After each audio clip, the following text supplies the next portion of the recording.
More on that coming up, but we got to talk about another team here locally that's really had some struggles here lately. We always love talking at 9 o'clock on Fridays with the voice of the 49ers, Greg Papa. Greg, good morning. How are you? Good morning. Many years ago, I had the privilege of doing a Sac State Hornets UC Davis Aggies football game. I remember that. I was in the booth right to your left. I'm like, look at Papa dressed so nicely in there. You were ready to go. That was a great game. I went back, and didn't Sac State win that game? I think they did. I'm trying to remember. I think that was at Aggie Stadium. I think they did. They had a wide receiver in that game that was really impressive, and I love that booth. So that stadium, the whole setup there was NFL-like. So good luck going to Stanford. And how about Andrew Luck? I know. Taking over as the football team manager, one of my all-time favorites. And I did a bunch of Stanford games when he was there, and just being around him. And then, people close to the program, he was doing NFL kind of concepts when he was in college that only like two quarterbacks were doing, Brady and Manning and maybe Breeze and one other. There wasn't many. What a genius football player. So I think he'll Buster Posey running the Giants baseball ops. So we got the great Andrew Luck running Stanford football. It seems right. Yeah, and you've done this forever. I mean, you're obviously doing the Niners now, and you've done the Raiders before that, but you have done a lot of college games. I'd be curious your perception on the college game, not even the game per se, Greg, but the game inside the game of NIL, portal, just your evaluation of what that's like now. Yeah, it's gotten so hard to understand, and I'm getting ready for NFL games now. I see, a guy played at like 4 different schools in like 6 years. Yeah. I'm like, how did that happen? In the old days, that wouldn't happen. You had to sit out for a transfer, but the portals, and I think it's good for the movement of the player. They should have the ability when coaches get fired or take other jobs, they can move on. Why can't the student athlete have that ability? It's just college football's changed so much from, what we grew up watching or even watching. And, the bottom line is the Pac-10 and what's happened to the Pac-10 to the Pac-12. Hell, I go back to when it was the not quite the Pac-6, but certainly the Pac-8. But anyway, it's just, it's ruined our West Coast, having Stanford and Cal go across the country. I got a chance to watch Syracuse play at Cal. They hadn't played since 1968. And then Stanford and Syracuse played in the Dome earlier this year. So it's strange. The one thing there's a lot of, whenever anything gets new, it takes a while to figure it out. The one thing I would say is you got matchups this year that we didn't ordinarily get, like Oregon playing Ohio State. What a great game that was. And Texas and Michigan. It's normally a bowl game or something. So to have it in the regular season, have it in October, we've had some matchups throughout the year that have been incredible. So it's not the game that we grew up watching, certainly. And then the game on the field is just completely different. I mean, the rules are different. The hash marks are different. It's a totally different game. We're seeing a lot of the NFL adopt college principles, obviously, with spread formations and shotgun and pistols with Chris Alt invented at Nevada years ago. What a great coach he was. Anyway, so we're seeing a lot of the college principles bleed into the NFL, but the NFL is not what it used to be either. It's changed dramatically because of college football. But college football has changed so much in the last, 5-10 years, and certainly the last year, and now having a 12-team playoff and trying to keep it all straight. So we got to roll with the times. I don't like it. But overall, the scheduling, although, for Stanford, Cal, and the West Coast schools, it's been difficult to keep up in the demise of that great conference. But we're getting matchups before January that we never got before. Yeah. For sure, as we're talking with the voice of the 49ers, Greg Papa. I want to jump to San Francisco. The beginning of the game with Buffalo, I thought was the best we had seen McCaffrey. I'm like, there he is. That's the guy. There's the stud of the NFL, the running backs in the league. And then the injury happens, and it just feels like that's a snapshot, Greg, of the 49ers season. He was so determined to play well in Buffalo. He always is, but his body was starting to get right. He's a guy that can play in the snow, and obviously it's not for everybody. But he grew up, his dad's Ed McCaffrey. Before he was a 49er, he was after he was a 49er, he was a Denver Bronco before he was a Niner, in Denver with Mike Shanahan. Anyway, he grew up in suburban Denver and had some legendary games in the snow. He was the one guy that could run in the snow. You could just see it with his high knees, and that's the kind of high knees we see him in practice and before practice and before games. He knew how to run. He was like a four-wheel drive SUV with a snowplow in front. He knew how to do it. And he had run after run after run. That series where he got hurt, he had a 12-yard screen going left and then a couple of power runs going right. And the one that ultimately ended his year, Jason, he was going to score. It was a touchdown. Taylor Rapp, the safety, just tripped up his ankle. Otherwise, it's a house call. Changes that game, obviously. What was it, 7-3 at that point, I think it was. And then he landed so hard on that field. And I grew up in that stadium when it opened in 73 as Rich Stadium. And they don't have heating coils underneath. Lambeau put a lot of money into Lambeau Field, hundreds of millions of dollars to renovate all aspects of the stadium, but they also renovated the field. They put a heater. So it's not the frozen tundra anymore. They can heat that field. Buffalo, they can't.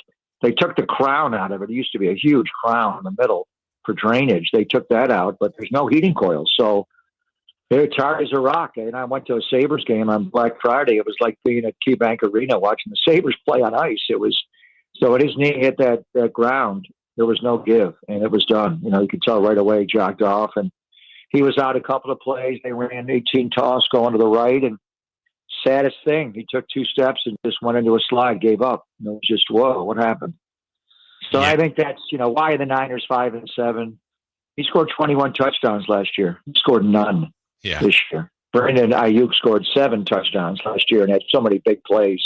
He scored no touchdowns this year. So that's the reality. Those guys aren't coming back, but I think they still got enough to make a little bit of a kick here at the end, but they got to start playing better starting on Sunday against Chicago. Yeah, so pairing the injury with McCaffrey with also Mason, who had run well, I don't doubt that Guerrendo, I think he'll do just fine, but how much of a, you know, obviously those two guys have been very good runners, McCaffrey being the lead choice there, but what kind of impact on the overall running game? You still think they can be effective there? Oh, yeah, that's the one thing about the Buffalo game is they ran the ball well in the snow, and their line was just pulling through it. So it's obviously more of a run game. The D line really gets slowed down a lot in snow. They don't have the get off. But anyway, they're going to run it. That's what the Niners do. Whether it's Christian or Elijah Mitchell got hurt and training camp tore the hamstring right off his bone, or J.P. Mason. It's on to Guerrendo. Patrick Taylor Jr. will also be up. They got him on the roster, not just the practice squad. It'll be interesting to see how many carries Guerrendo gets. He's made one start his entire college career, 4 years at Wisconsin, last year at Louisville. He made one start. It was a bowl game against UCLA, and he carried it 23 times, ran for 161 yards and 3 touchdowns. So, you know, can he do that? I think he can. And the way Kyle does it, they don't rotate backs. That's why, you know, when J.P. Mason was running the beginning of the year, why isn't Guerrendo getting any carries? I mean, Christian came back. Why doesn't J.P. Mason or Guerrendo get any carries? Because they don't do that. They kind of just ride one guy. They may give him a series off here and there, but it's pretty much you're the lead back, and if you get hurt, we sub in Taylor and we go. So Guerrendo is very capable. I think he's gotten better figuring out the outside zone, when to cut it back, when to keep it play side, the inside zone. He's got the speed. He's got the power. At 221 pounds, the guy runs a 4.33. The question is, can he be a guy that carries it 20, 25 times if it's that kind of game?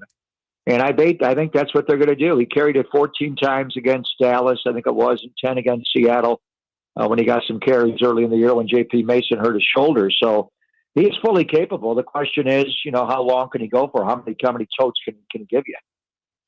So the cliche, I think, works here, Greg. Like, it's literally 1 week at a time. They can't think about getting there without beating the Bears. So if we focus in first on Sunday against Chicago, a team that's got some running back injuries, but still a team that, you know, has gone through their own, you know, issues here with the Bears. What do you think about the matchup with Chicago this week? Well, the Niners have lost 3 in a row, Chase, and Chicago's lost 6 in a row. Oof. But they're playing better football. The Niners got blown out the last 2 games, and the previous loss, they just disintegrated after Bosa got hurt. They'd not been the same defense without Nick. They're getting run on. So Chicago's lost some tough heartbreakers, obviously. They were 4-2 at one point, and they lost a game in Washington they should have won. The Hail Mary beat them, and then they kind of lost their team there for a while. Tyreek Stevenson, the corner, wasn't ready for the play, and he was involved in the Hail Mary, and you know, it just went sideways. Then they had some ugly games they lost. But lately, they've lost their last 3 games by 7 points combined. and all three are in that NFC North, and all three are going to the playoffs. And how great of a shootout was that game last night in Detroit between the Packers and Lions? Yes. Wow. But they lost to Green Bay by a point when they had a field goal blocked at the end of the game, the very last play of the game. They lost in overtime to Minnesota by a field goal. And we all saw the Thanksgiving Day game when they were way behind and came back and were in position to either tie the game or win the game at the end, and they mismanaged the clock. So those are all winnable games.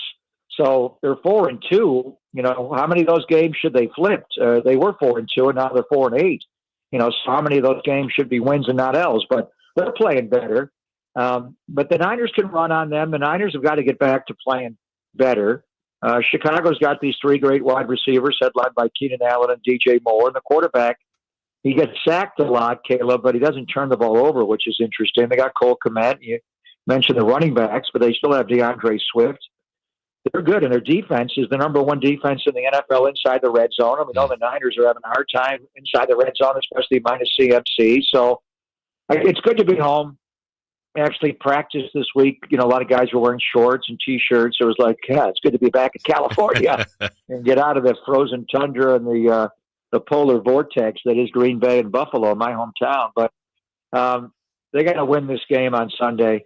You know, I look at it at times and think Chicago's better right now, but the Niners got to rise up and just not be the team we've seen the last 9.5 quarters. And I do look at it. I know they take it one at a time, but I don't have to do that. I can take it two at a. Sure. They've got to win the next two. Yeah, they've got to beat Chicago on Sunday somehow, some way, and that's all they focus on is winning that game. And then 96 hours later, the Rams come in for a Thursday night game, and you got to win that game. So if they do that and they get to 7-7, Buffalo's playing the Rams at SoFi this week. So let's go Buffalo. Come on, Jaja. And then, you know, the Seattle-Arizona games, we kind of flip back and forth. We want now Arizona to beat Seattle, since Seattle's taking a 2-game lead on us in the NFC West. If that happens, those 3 games happen, we beat the Bears, Buffalo beats the Rams, and Arizona beats Seattle. Then we roll and beat the Rams. Let's see. Yeah. We got 7-7 with 3 games to go. Everybody's writing the Niners off. I am not. You know, I have a scenario where all 4 could tie at 9-8. Wow. And the Niners could get the tiebreaker of that scenario. It's a lot of algorithms. It's not that wild. It's actually games that you think that's more than likely to happen. But, you know, likeliness in the NFL, it's not like, you know, more likely than not, which is a legal term. That doesn't happen a lot. The most impossible, improbable dream of a play happens every once in a while. Anyway, they're not dead yet, but, you know, let's just start with Chicago. How do they beat the Bears? Yeah. They got a good defense. They're tough in the red zone. The quarterback's got 3 great receivers, and they're going to have a new coach, brand new head coach, interim head coach in Thomas Brown. So I don't even know what to expect from them, but somehow, some way, they got to find a way to beat the Bears, set it up so when we talk next Friday, they beat the Rams too, and they're 7-7. Well, I look forward to that. I'm now rooting for a new thing, the 4-way chaos of 4 teams at 9-8. You got me on that one now, Greg. Figure it out. Go through this game. When you look at all the team schedules, tell me it's not possible. I'm not going to say probable or plausible or whatever you want to say. But the bottom line is they got to start playing like the 49ers.